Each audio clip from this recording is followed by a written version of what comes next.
Rotary Club of Beaumont's Centennial Committee presents A Look Back, a documentary of our club's leadership and accomplishment through these 100 years of service.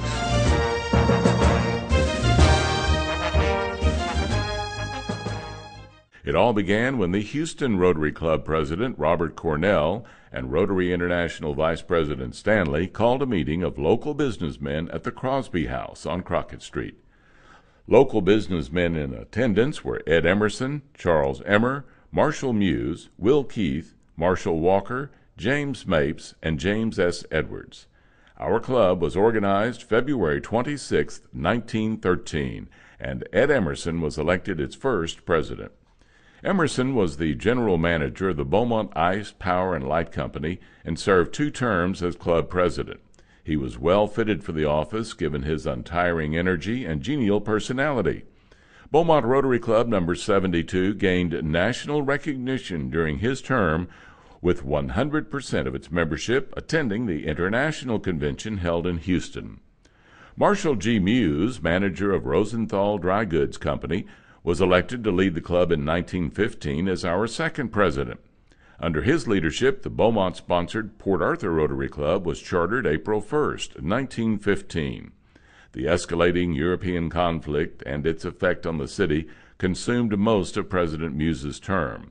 The highlight of his term might have been the visit by Rotary International President Albert A. Albert and visits by Lieutenant Governor Hobby and Supreme Court Justice Nelson Phillips. In 1916, Tom S. Reed, Jr. served as club president and later as governor of then District 18. Reed was founder of Reed Wholesale Grocery House and served as either the head of or board member for more than a score of companies throughout the state. Club membership during his term had grown to 115. His fine conception of Rotary's high ideals and his forceful manner of giving expression to them contributed to a great extent the advancement of Rotary throughout the state. Preston Doty, president of the then Gulf National Bank, was elected club president for the Rotary year 1917-1918. In addition to work pertaining to World War I, an active interest was begun by the club in Boy Scout work. It was during this administration that the club entertained one of its most prominent guests, Sir Harry Lauder and his Kilty Band. Sir Harry delivered a stirring appeal to the patriotism of all in lending every effort to winning the war. Rotary never had a president who gave more consistent efforts or more time to the discharge of his duties than did Henry Keith. Serving as president in 1918-1919 during a time of war, the civic demand for Rotary service was at its height.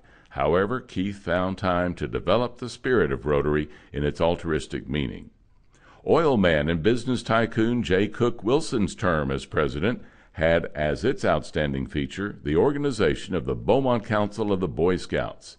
The interest in scouting that had been of a general nature was now centered in a concrete organization, and is quite probable that the scouting movement would not have attained its successful status had it not been for Rotary's driving efforts.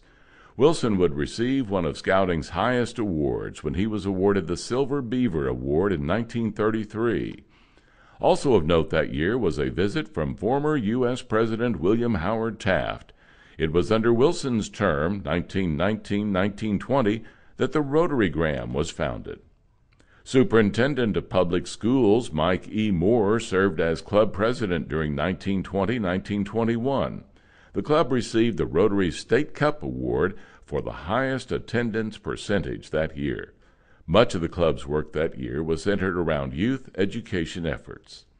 Newspaper publisher and owner James L. Mapes served as our club's 8th president during the Rotary year 1921-1922. It was due to the personal efforts of this president, who was a charter member of the club, that our city was selected to host the state convention the following year. It was during this administration that the expenses of the club delegates attending the international convention were paid from the general fund of the club for the first time. Of note was a visit from Cornelius McGillicuddy, also known as Connie Mack, from the Philadelphia Athletics.